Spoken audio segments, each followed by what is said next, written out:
Olá, eu sou o professor Luiz Cláudio, médico oftalmologista do Serviço de Oftalmologia do Hospital Universitário Antônio Pedro e professor da Faculdade de Medicina da UF.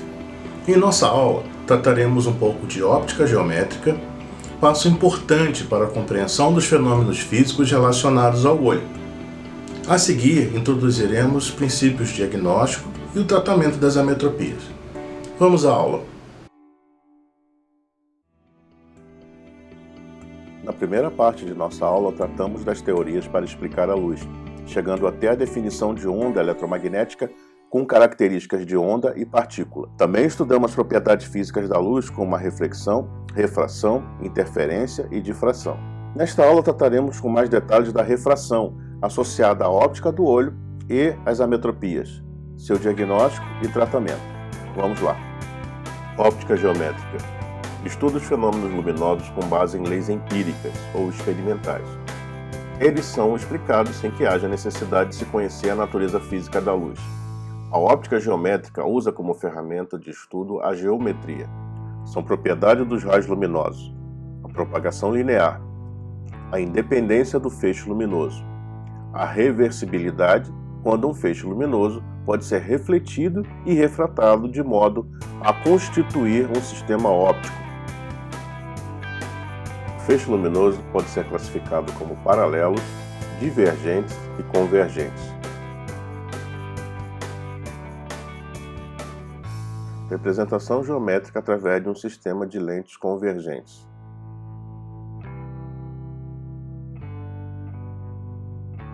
Quando um raio luminoso atravessa um meio com índice de refração diferente da origem, ele sofre um desvio que pode aproximá-lo ou afastá-lo da normal.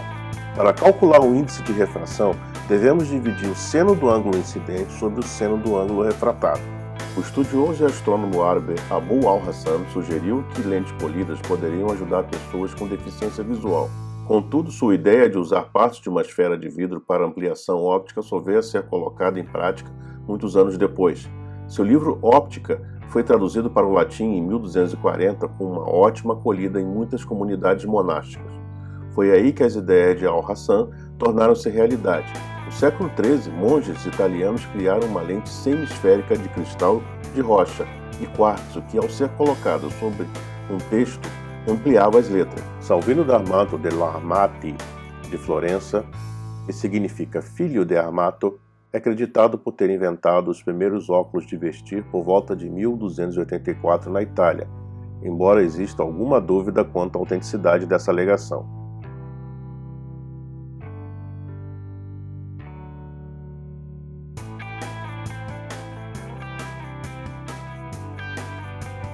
Prismas são lâminas de faces não paralelas que mudam a direção do raio luminoso em direção à sua base. As lentes simples são formadas por dois prismas unidos pela base ou pelo ápice. Os prismas unidos pela base terão seus raios luminosos caminhando na direção da base. Deste modo, teremos a formação de uma lente convergente, com os raios luminosos convergindo em uma direção. Da mesma forma, dois prismas unidos pelo ápice formarão uma lente divergente. Lentes côncavas e convexas podem ser polidas de acordo com a sua ametropia, tornando-as mais finas e leves, melhorando sua estética. Deste modo, podemos ter para uma mesma ametropia diferentes formatos de lentes. A dioptria é a unidade de poder de uma lente e dos meios refrativos do olho. Ela é dada pela fórmula D é igual a 1 sobre F, onde F é a distância focal em metros. Vamos dar um exemplo. Para focar um objeto localizado a meio metro, eu necessito de uma lente com poder de 2 dioptrias. Na oftalmologia, trabalhamos com quartos de unidade. As lentes esféricas podem ser negativas ou positivas. As lentes negativas são consideradas lentes divergentes. As lentes positivas são consideradas lentes convergentes. Olho esquemático. Um olho esquemático é um modelo físico ou matemático que representa as bases ópticas de um olho real. Ajuda a fornecer uma base para estudos teóricos do olho, como um instrumento óptico. Alguns aspectos ópticos encontrados no olho real são ignorados. Temos agora um olho esquemático emétrope. Observe que o segundo ponto focal é representado na retina. Neste caso, a dioptria total do olho é de 60 dioptrias no olho adulto de 22,2 mm e distância focal de 16,7 mm. Não é considerado nesse esquema a variação do poder acomodativo do olho. O olho esquemático versus o olho real. O olho esquemático é uma aproximação do olho real. Nele, não são consideradas todas as variações possíveis para tecidos e a acomodação. As suas superfícies são esféricas. O poder refrativo é constante. O olho real possui superfícies asféricas. O cristalino muda seu poder refrativo. Emetropia é a condição refrativa do bulbo ocular que permite que os raios paralelos de luz formem uma imagem na retina, mediante relaxamento da acomodação. Já a ametropia é a condição refrativa do bulbo ocular que raios paralelos incidentes formam uma imagem na frente ou atrás da retina quando a acomodação está relaxada. Por enquanto, nós não entraremos em detalhes sobre a acomodação. É importante que ela não seja considerada aqui, neste momento. Obviamente, o tamanho de um bulbo ocular ao nascimento é menor do que o tamanho do olho de um adulto. Ao nascimento, ele é relativamente curto, havendo 2 ou 3 dioptrias de hipermetropia. Em torno dos 5 a 7 anos, o olho tende a ser emetrópico, quase sempre com algum astigmatismo. Após os 50 anos de idade, tendência a desenvolver a hipermetropia novamente, que aumenta gradualmente até o extremo da vida, e aos 80 anos o olho tem os mesmos 2 ou 3 dioptrias com os quais começou. Essa hipermetropia senil é devida a alterações no cristalino, é principalmente do tipo de índice. Alterações da curvatura também podem ter alguma influência. Agora o nosso olho esquemático apresenta o foco anterior à retina para um mesmo olho de 22,2 mm, ou seja, o olho de um adulto. Não considerando a acomodação, esse seria um olho míope. O olho esquemático mostrando o segundo ponto focal atrás da retina para um olho de 22,2 mm. Nosso esquema mostra agora um olho com 2 pontos focais, um à frente da retina e outro atrás da retina, revelando um sistema astigmático. O astigmatismo se deve a diferenças entre o meridiano vertical e horizontal da córnea, levando à formação de 2 focos para cada meridiano.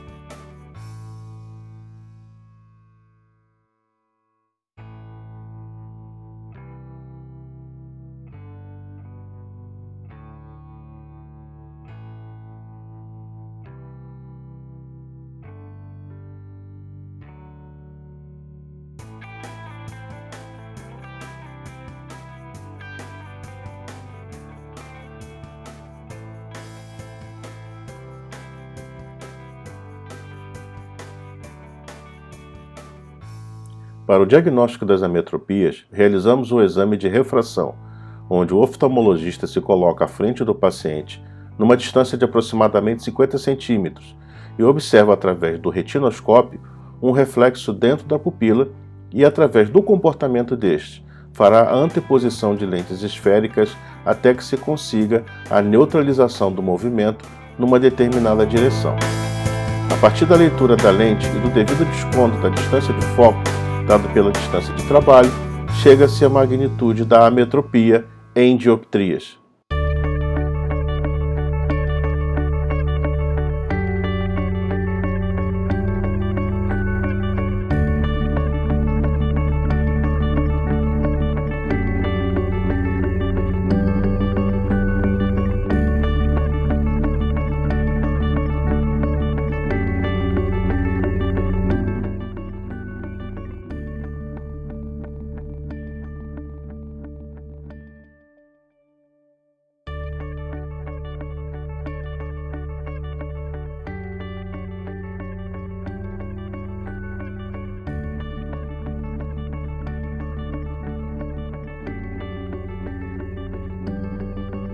De posse dos dados obtidos no exame de refração, passamos para a etapa subjetiva do exame, onde refinamos a refração através de informações obtidas do paciente.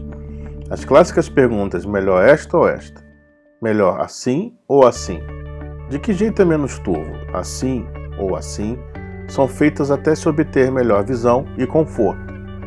Outros testes podem ser realizados para refinar a refração, mas sua descrição foge dos objetivos desse curso. Na acomodação, os objetos desfocados na retina estimulam um reflexo que permitirá o aumento do poder dióptrico do cristalino, e assim os objetos próximos ficam focalizados na retina. Toda vez que você olhar para um objeto próximo, além da acomodação, ocorre convergência dos olhos e miose, o que permite que os olhos estejam alinhados e focalizados na retina. A acomodação se reduz ao longo da vida, chegando até os 40 anos com uma redução importante a ponto de necessitarmos de correção óptica.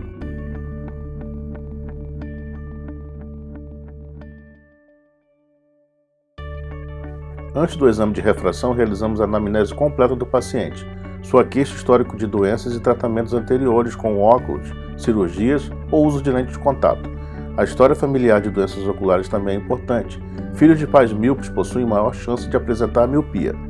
Sua evolução desde o nascimento, a presença de prematuridade e o uso de O2 na UTI trazem informações de doenças que podem levar à baixa de visão sem necessariamente ser uma metropia.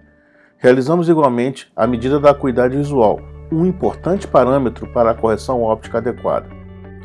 Muitas vezes desejamos que a refração seja realizada sem o efeito da acomodação.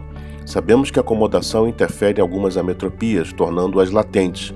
O efeito cicloplégico de alguns colírios mostrados nessa tabela permitem a paralisia temporária da acomodação e assim conseguimos a leitura total das dioptrias daquela metropia. Os objetivos na hipermetropia é a prescrição de uma correção que permita uma acomodação residual sem sintomas. Prescrevemos a lente de menor poder dióptrico que permita a melhor visão com conforto.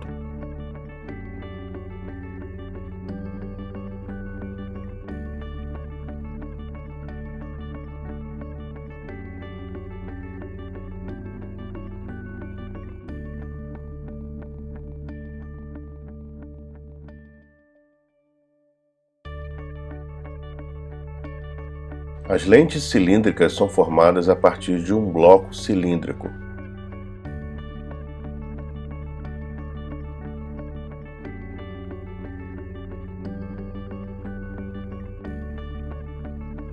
A progressiva diminuição na capacidade do olho em exercer a acomodação com o passar dos tempos recebe o nome de presbiopia. Na maioria das pessoas, isso começa a tornar-se uma realidade quando estas atingem aproximadamente 40 anos de idade, momento em que os sintomas de dificuldade nas atividades que exijam a visão de perto começam a aparecer.